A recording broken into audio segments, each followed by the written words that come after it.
9 years. That's how long I waited for a child who never came. 9 years of doctors, of hope, of quiet prayers in empty rooms. And in the end, it wasn't my body that failed me. It was my husband.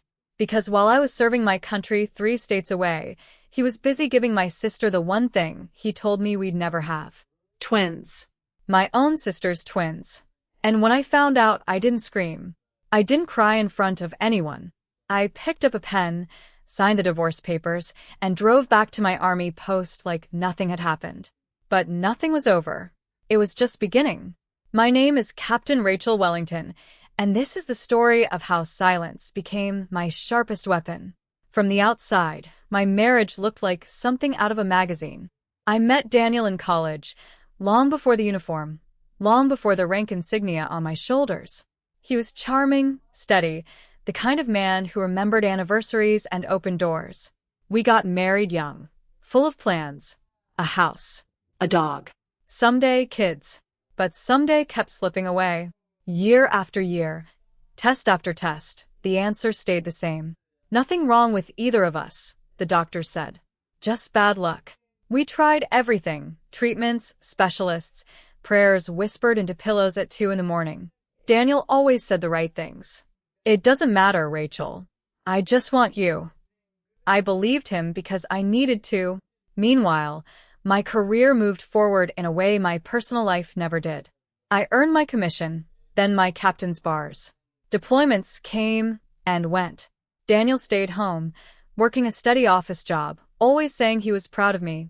My sister Melissa lived 20 minutes away, divorced, a little lost, always around for holidays and Sunday dinners. She and Daniel got along well. Too well, I would later understand. But back then, it just looked like family. The first sign was small. A text notification on Daniel's phone that he closed too quickly. A perfume in the car that wasn't mine. A business trip that didn't match the calendar on his work email, which I only glimpsed by accident one evening. I told myself I was being paranoid. Deployments do that to a marriage. They plant doubt in the silence. I buried the feeling and focused on my unit, on my responsibilities, on being the officer my soldiers depended on. But the feeling didn't go away. It grew. Then Melissa stopped answering my calls the way she used to. Short replies. Vague excuses. She used to send me pictures of her coffee, her dog, her boring Tuesday nights. Now, nothing. I told myself sisters drift sometimes. I told myself a lot of things that year because the alternative was too painful to hold. The truth found me on an ordinary Tuesday. I was home for a short leave, going through old mail Daniel hadn't gotten to, when I found an envelope from a hospital. Not addressed to Daniel. Addressed to Melissa. Forwarded to our house by mistake. A hospital bill. For a delivery. Twins. My hands went cold before my mind caught up. I called the hospital, gave Melissa's name, said I was her sister confirming insurance details. The nurse, kind and unaware, confirmed everything. Healthy twin boys. Father listed on the birth certificate. Daniel Wellington. I sat on the kitchen floor for a long time, not crying, just breathing. 9 years I had grieved a child I couldn't have, while my husband was building a family with the one person I trusted more than anyone in the world. I thought about screaming at him when he walked through the door. I thought about calling Melissa and demanding an explanation. Instead, I did something that surprised even me. I got very, very quiet. In the Army, they teach you that the worst thing you can do in a crisis is react before you understand the full situation. So that's exactly what I did. I didn't confront anyone. I didn't cry where they could see it. I gathered information the way I'd been trained to gather intelligence, carefully, patiently, without tipping my hand. I found out the twins were 4 months old.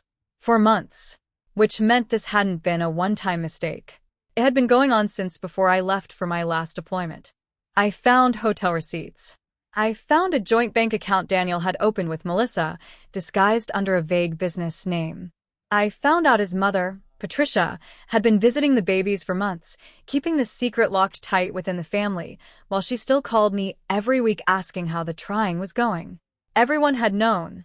Everyone except me.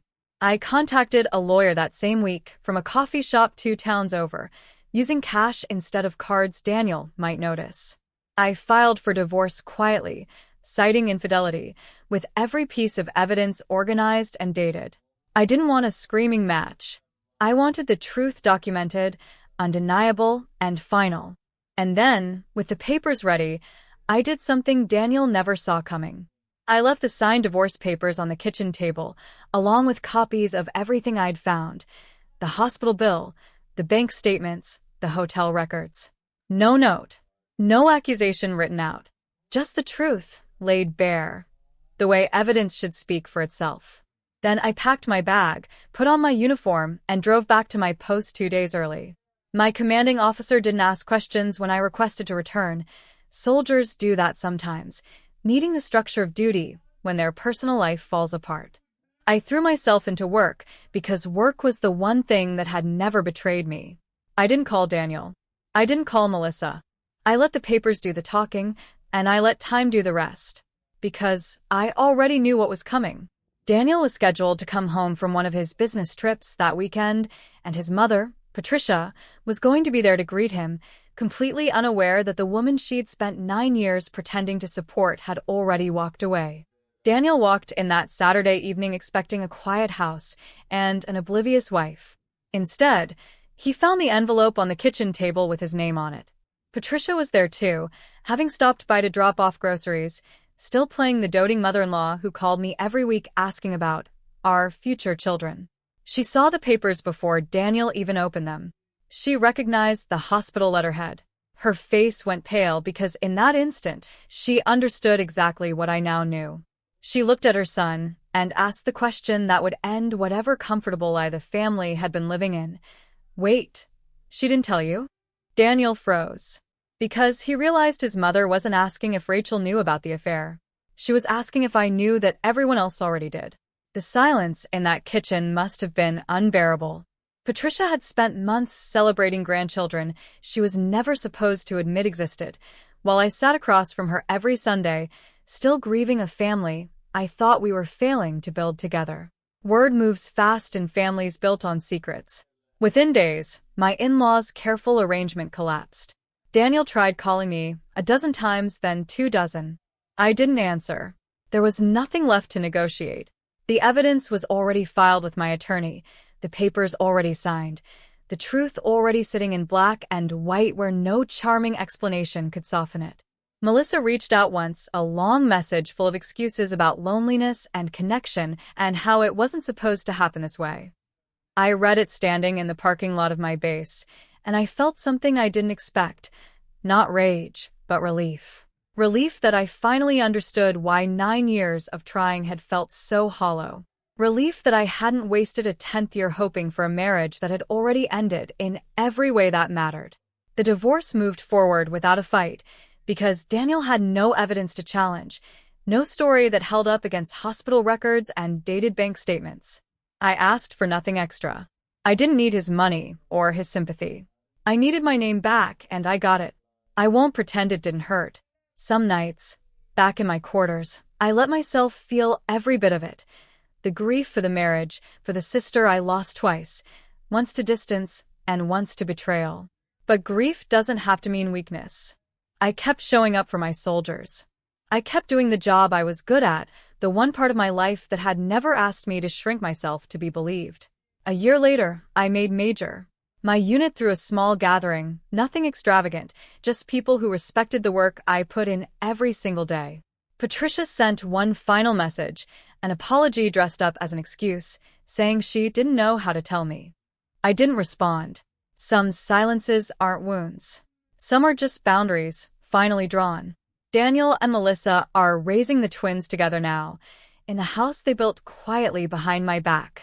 I hope, for those 2 boys' sake, that the foundation holds better than the one it was built on. But that's no longer my responsibility to worry about. I have a career, a rank I earned with nobody's help, and a peace that no apology could have given me faster than my own decision did. People ask me sometimes if I regret not confronting them, not making a scene, not demanding an apology in the moment I found out. I don't, because the loudest revenge isn't always shouting in a kitchen. Sometimes it's walking away so completely, so calmly, that the people who betrayed you are left standing in the silence you leave behind, finally forced to hear themselves. I didn't need Daniel's guilt. I didn't need Melissa's tears. I needed the truth on paper and my own 2 feet walking back toward a life that was fully mine. If there's one thing 9 years of waiting taught me, it's this. The family you're born into and the family you choose to trust are not always the same people.